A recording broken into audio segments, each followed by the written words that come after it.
Hi, this is Jim Gilmour of Saga, and you're listening to the Blog of Rock.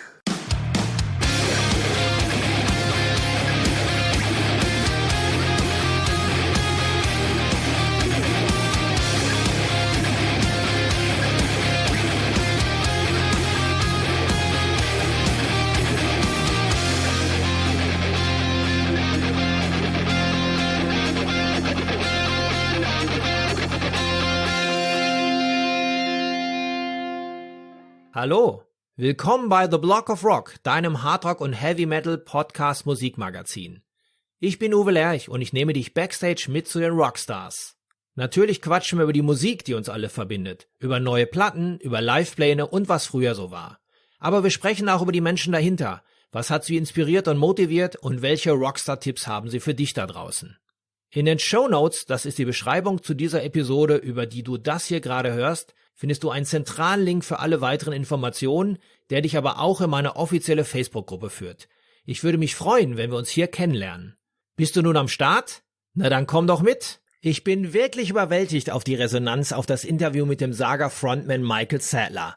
Es hat mir auch gezeigt, dass sich die kanadischen Prog-Rock-Helden in der Krise lautstark mit einem leisen Akustikalbum zurückmelden.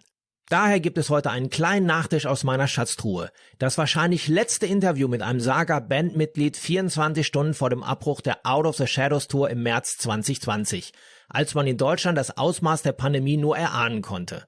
Die Geschichte rund um das Interview sowie alles um das brandneue Album Symmetry habt ihr ja schon in der letzten Episode von Sänger Michael Sadler erfahren. Falls ihr diese Story noch nicht gehört habt, geht einfach auf eurem Podcast-Player einen Schritt nach unten. Und bei der Gelegenheit ein kleiner Tipp von mir. Es macht Sinn, meinen Podcast zu abonnieren, denn von derartigen Überraschungen habe ich noch mehrere auf meinen digitalen Lagern. Du willst ja sicherlich nichts verpassen. Zurück zum Geschehen.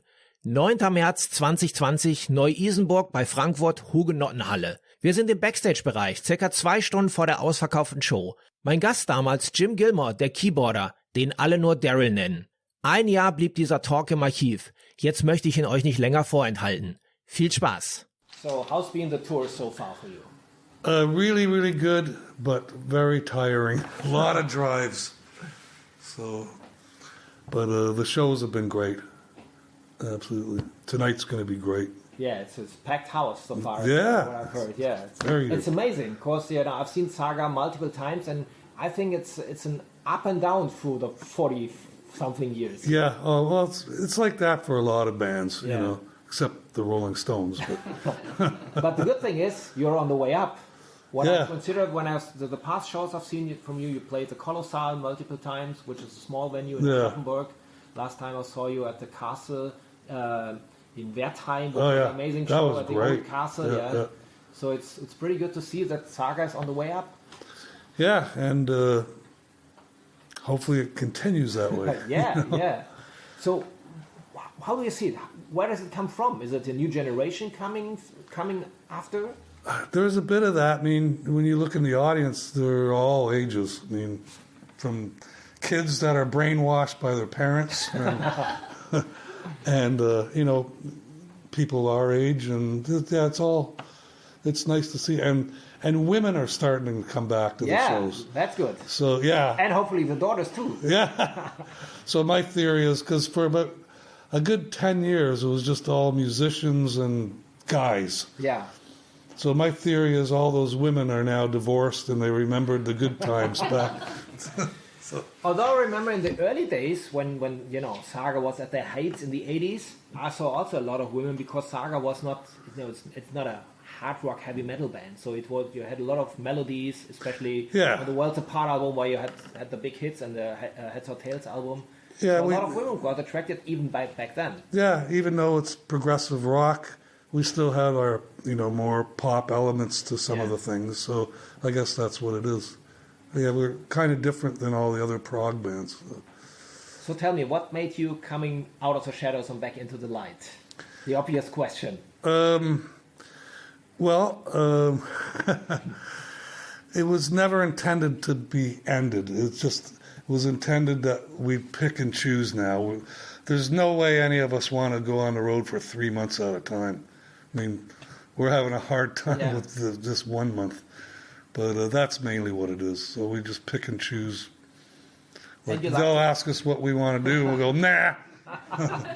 and you love to come to Germany all the time. Oh, of course. Yeah. It's still one of the biggest markets for Saga. Yes.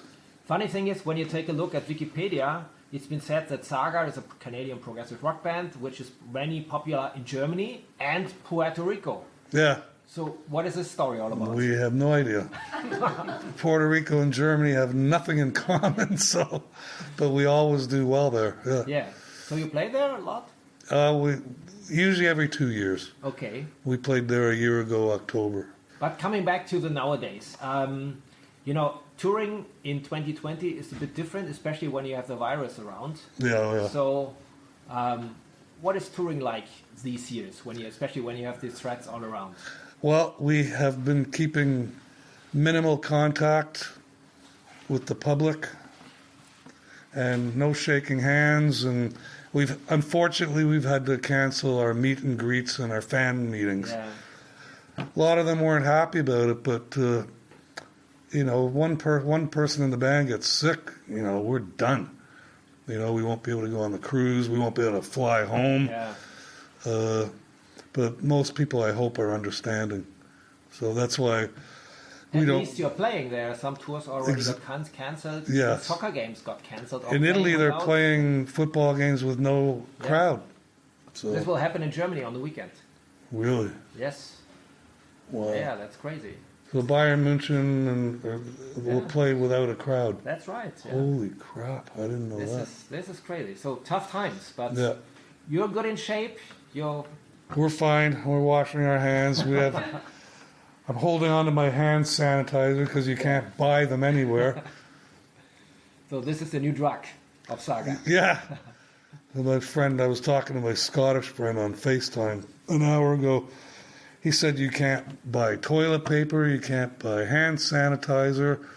Amazon was selling hand sanitizer for £85 for one, which is like €2. The new gold. Yeah. Yeah. So you're now with the band for 40 years, except for some time period. Yeah. Must be almost 40 years. Yeah. Is that right? Yeah. I joined when I was 21, and I just turned 62. Yeah, but so how do you see it? What is the secret of success of a progressive rock Saga? So what is the brand of Saga all about? I think just because we're different than, all those other prog bands who really don't pay any attention to melody or lyrics and stuff. So, so I think that's a big part of it. Lyric-wise, this is always because you had a certain kind of topics all the time within the lyrics. Yeah. And especially while recapping especially the older songs, I always wanted to know if a track like You're Not Alone is some kind of a motivational song for somebody because I followed the lyrics once again and I thought was it a song for somebody to motivate or inspirate? It could be, I guess. I mean, I wasn't there when they wrote it, so that was the second album. So, but yeah, I think it probably is. Yeah.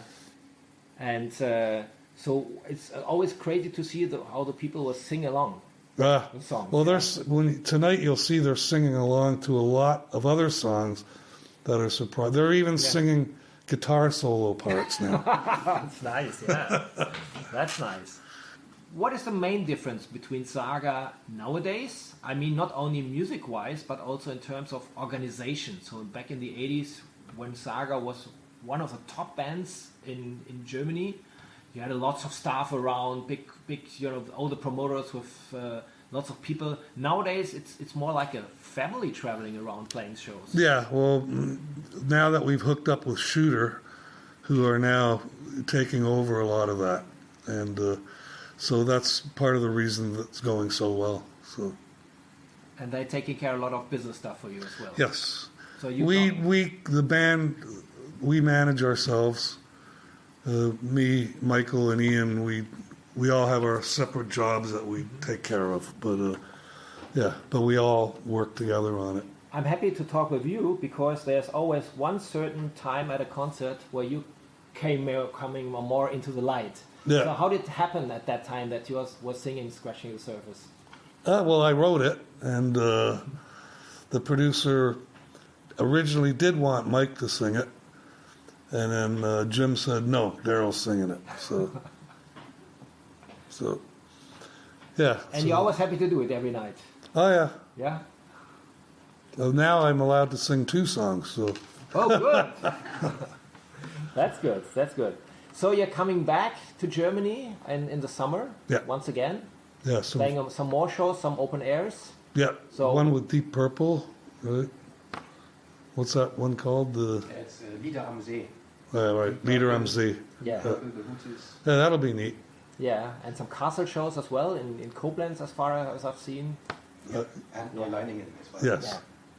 So will be by then the new material more finished? So when can you expect a new album? We're slowly working on things. So me and the new bass player, Dusty, we've already started a few songs. He lives really close to me, so Okay. so we've been starting some material.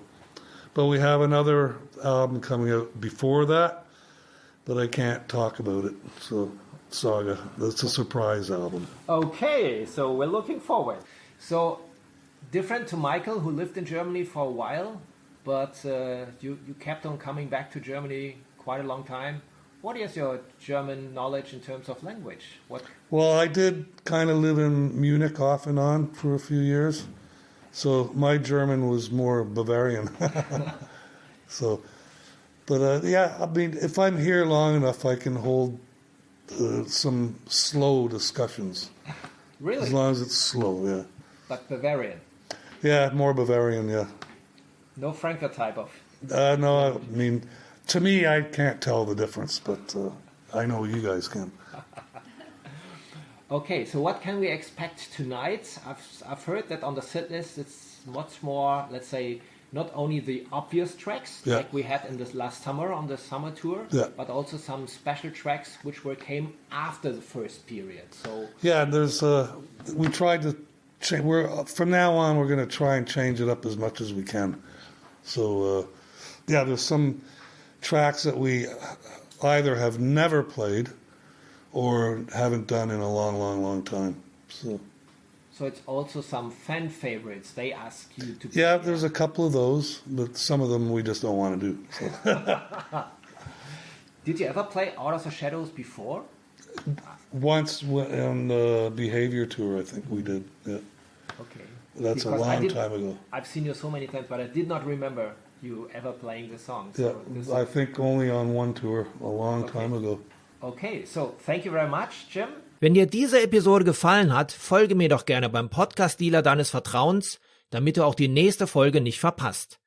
Du bekommst die ganze Staffel als kostenloses Abo unter anderem bei Spotify, Apple Podcast, Amazon Music, Deezer, Soundcloud, YouTube, dem Podcast-Portal von Google oder natürlich über meine Homepage theblogofrock.com. Höre dir dort auch die bereits veröffentlichten Stories an, denn jede Woche gibt es hier neues Futter. Und vor allem, erzähle es deinen Freunden und teile die frohe Kunde auf Social Media. Alles klar? Dann hören wir uns ja wieder beim nächsten Mal. Bis dahin, keep on rockin'!